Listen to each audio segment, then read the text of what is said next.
You're going to want to check out the JLT Performance Cold Air Intake.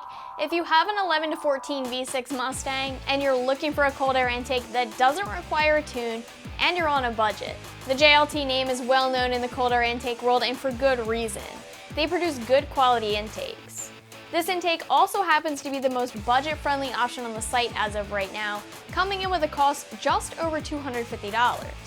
The install for this is a simple one. It's a 1 out of 3 wrenches on the difficulty meter and should take about a half an hour, but I'll get more into that a little later on. This intake does not require a tune, but if you're looking for the most performance gains possible, we always recommend pairing any cold air intake with a tune. We wanted to show you what you could expect from this intake as far as performance goes, so here's what you're looking at. Right away, just looking at the intake design, I can tell you that because this is an open element style airbox, you're going to be getting a bit more engine noise than before with the factory sealed airbox. If that's something that you're after, then you will not be disappointed here. Although, if you prefer to keep things quiet, you might want to stick with a sealed airbox instead. This cold air intake does come with a reusable high flow filter, and that means when it comes time, you can just clean and re-oil the filter. You don't need to purchase a new filter. And the heat shield is a roto-molded ABS plastic, and you can see how this whole setup is much more attractive than the factory airbox is under the hood.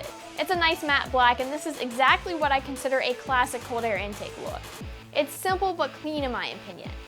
And JLT is going to give you everything that you'll need for the install. You have your intake tube, silicone coupler, the air filter, the heat shield, clamps, and all of your needed hardware. As for the install, it's nothing too difficult, and like I mentioned earlier, the intake will come with all of the items that you'll need to complete the install.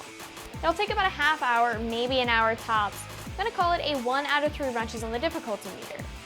All you really need to complete the install is a few basic hand tools. This is probably one of the easiest mods that you can tackle with your Mustang. You'll need to disconnect the airbox from the inner fender and remove the inlet tube from the air filter and disconnect your mass airflow as well. The entire mass airflow sensor wiring harness will come out and you're going to reuse it with the new setup. The JLT installs nearly the same way the factory airbox came out, but you need to build it up before you install it. The mass airflow sensor transfers over, the filter goes into the mass airflow tube, and the air filter assembly will bolt onto the airbox itself. After that, you can attach the assembly to the car, and the airbox is going to install pretty much the same as installing a factory intake. That's going to cover things for the JLT Performance Cold Air Intake for the 2011 to 2014 V6 Mustang. But you can check it out more online right here at AmericanMuscle.com.